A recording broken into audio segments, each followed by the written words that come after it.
Welcome to the deep dive. Today, we're really going to get into one of literature's, well, most beloved and revealing books, Charles Dickens's David Copperfield. Mm-hmm. And this isn't just, a plot summary. We're exploring how Dickens's own life is woven right into the story and the lessons it still holds for us. Okay, let's unpack this. Absolutely. I mean, Charles Dickens, he was really the most popular writer of the Victorian age, no question. Right. And David Copperfield is pretty unique in his work because it's so, well, autobiographical. Mm-hmm. So our mission here is to pull out the key insights from your sources, really show why this story still clicks with people today. Yeah, definitely. And to really get David's story, we kind of need to look at Dickens himself first. Charles Dickens, born near Portsmouth, 1812, died in Kent, 1870. Mm-hmm. That life, it was packed, wasn't it? Packed with experiences that clearly fed into his writing. Exactly. And his early life, wow, that was the real crucible. The key thing, the really critical event, was his father being thrown into debtor's prison. Right, the Marshalsea. That's the one. Yeah. And it forced young Charles, just a boy, out of school and into work at a shoe polish factory. Yeah. And that directly explains why you see so many abandoned children, victimized children, popping up all over his novels. Makes sense. He eventually moved on, became a reporter, then started writing fiction around, 1833? It's just amazing how he spun that personal trauma into these huge universal themes. Yeah. Vulnerability, resilience. And his style, it's so distinctive. Oh, yeah. That mix of laugh out loud comedy and really biting social critique, Yeah. criticizing the awful parts of Victorian industrial society. Definitely. Think about Mr. Micawber. Exactly. Always optimistic, always making grand statements, but always in debt. It's hilarious. But it also just lays bare how precarious life was financially back then. Right. That mix is classic Dickens. You see it in Great Expectations, A Christmas Carol, Oliver Twist, too. Mm-hmm. But David Copperfield, which came out in parts 1849 to 1850, then the book in 1850. Well, that was basically his veiled autobiography. So the sources confirm that. Oh, yeah. Your sources point to clear links, his own factory work, the schools he went to, what he read, his first love, even how he became a novelist. Wow. These are all things he apparently planned to put in an autobiography he never actually finished. So instead, he poured it all into David. And what a life David has. Right. It starts off pretty happy, doesn't it? Just him, his mom, and their servant, Peggotty. Yeah, that initial idyllic phase. But then, here's where it gets really interesting. Kind of dark, looking at childhood vulnerability. It takes a very sharp, very brutal turn when his mother marries Mr. Murdstone. Ah, Murdstone. Yeah, he's just incredibly cruel. And David's mother, she becomes completely powerless, can't protect him at all. That's heartbreaking. And it's the psychological stuff, too. Your sources highlight this Murdstone constantly calling David a bad and stupid boy, calling his mother a silly woman. Just chipping away at them. Exactly. It's not just words. It's designed to make them feel bad, silly, stupid, unhappy. It's this insidious erosion of self-worth. Really makes you think about power dynamics in families, doesn't it? It really does. And how children often aren't believed in those situations. So poor David gets shipped off to a boarding school in London. Salem House. Right. Where he does, thankfully, make some friends, like Steerforth and Traddles. Your sources mention thinking about the pros and cons of boarding schools. Mm-hmm. I mean, it was tough, but it was a stage in his development, right? How important were those friendships, according to the sources? Oh, absolutely crucial. They were a lifeline, but things just get worse for David, unfortunately. Yeah. He then loses his mother and his baby brother, too. Just devastating. Oh, wow.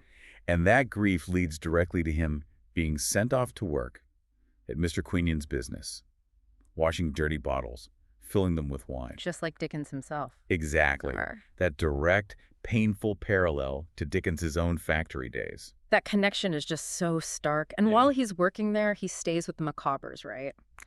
That's right, the Micawber family. Mr. Micawber, always in debt, always expecting something to turn up. But still, they provide some kind of home for David until their debts force them to leave London, too. Leaving David totally alone again. Completely alone. So David makes this brave decision. He decides to find his only relative, his great aunt, Miss Trotwood, down in Dover. Quite a trek for a young boy. It really was. And your source mentions this funny detail. Miss Trotwood had actually really wanted a girl when David was born. She even had the name picked out, Betsy. Huh. So she wasn't expecting David? Not at all. But despite that, she takes him in, stands up to the Murdstones, tells them flat out he's living with her now. Good for her. Yeah. And then she sends David back to school, a much better one this time. And that's where he stays with the Wickfields and becomes great friends with Agnes Wickfield. Agnes. Okay, remembering her seems important. Very. We'll definitely come back to Agnes. Her role becomes central later on. Okay, so David's growing up now. He starts studying law with Mr. Spenlow and falls head over heels for Spenlow's daughter, Dora. Classic young man's story, maybe. But what does this mean for David at this point? Well, this whole period is packed with drama, and it really throws Victorian society into sharp relief.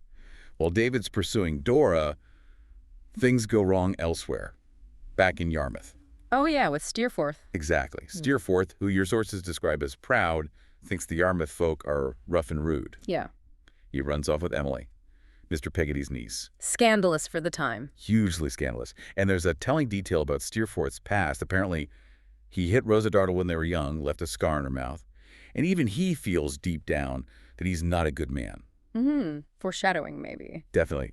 Mr. Peggotty, utterly devastated. He starts this relentless search for Emily, which really highlights the terrible social consequences for women like her back then. Yeah, a tough road for Emily. Meanwhile, David's own plans hit a snag, right? They completely collapse. Yeah. Miss Trotwood loses all her money. Suddenly, David's prospects vanish. So what does he do? He has to adapt. He learns shorthand, starts writing stories, trying to earn enough money so he can still marry Dora. It's a real test of his resilience, his independence starting to show. Yeah, he really steps up. He does. And around the same time, we get the rise of Uriah Heep. Heap. So humble. Exactly. Your sources call him a disgusting man. He's obsessed with marrying Agnes, remember her? Right, the friend from school. And eventually, he's exposed as a thief. He stole money from Mr. Wickfield, Agnes's father, and from Miss Trotwood. How does he get caught? And here's a brilliant twist.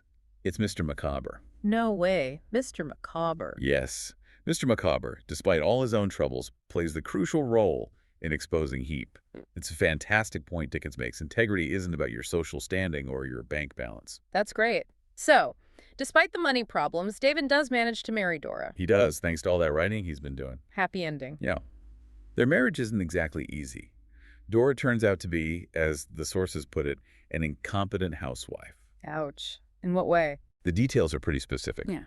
She can't manage the house, she's untidy, she's not interested in David's writing or books, picks terrible servants. Oh, dear. And she's so careless that the servants actually steal from them. It's quite a picture. Really highlights the expectations on wives back then. It really does. And maybe reflects Dickens' own thoughts on what makes a good partnership, especially when you compare Dora to Agnes later. But despite all this, David loves her. And what about Emily? The one who ran off with Steerforth. Yes. Her situation is grim. In the 19th century, living with a man unmarried, that made her a fallen woman, social outcast. So she doesn't want to be found. Desperately doesn't want to be found. But Martha Endalls, another fallen woman, eventually finds her. And Mr. Peggotty, bless him, decides to take her away from it all. He plans to emigrate to Australia. Australia? Why there? Your sources mention it was seen as this vast open land, not highly populated, fertile lands, but more than that, for someone like Emily, it was a chance to escape. A fresh start. Exactly. Escape the crushing judgment of English society. Escape that fallen label. A place to maybe remake herself. The Micawbers who decide to go with them, too. Wow, quite the exodus. Okay, so we're nearing the end of the story. What are the final big events? It gets very dramatic. First, Dora falls ill. And she dies. Oh, poor David. And quite poignantly, her little dog, Jip, dies at the very same moment. It's very symbolic, the end of that chapter for David. And then there's that storm. Yes, terrible storm hits Yarmouth. And in that storm, both Ham Peggotty, Emily's cousin, who loved her, and Steerforth are killed. Wow. Poetic justice for Steerforth, maybe. Perhaps. It certainly brings those storylines to a dramatic close. David, understandably heartbroken after Dora's death, travels abroad for a while, tries to forget. Does it work? He gets ill himself, actually. But eventually he returns to England and the resolution comes. Well, it comes with Agnes. Ah, Agnes. I knew she was important. He marries Agnes, who, the book tells us, had always loved him. A quieter love story? A much quieter, deeper one. And David finds his path. He becomes a famous writer. They have 5 children. And this marriage, it's explicitly contrasted with his marriage to Dora. How so? Agnes has common sense, intelligence. With her, David feels like a husband, an equal partner, not like a father figure, which is kind of how it felt with Dora. It suggests David has matured and found a different kind of love. So he finds happiness and success in the end. after everything. He does. Okay, so looking back at this whole epic journey, what's the bigger picture? What are the main takeaways, the lessons Dickens is trying to teach us here? That's really key, isn't it? Dickens wasn't just telling a story. He had points to make, definitely. David Copperfield is full of his social and moral ideas. Like what? Well, first, the idea that you can overcome hardship through hard work, through honest behavior. David's whole life is proof of that.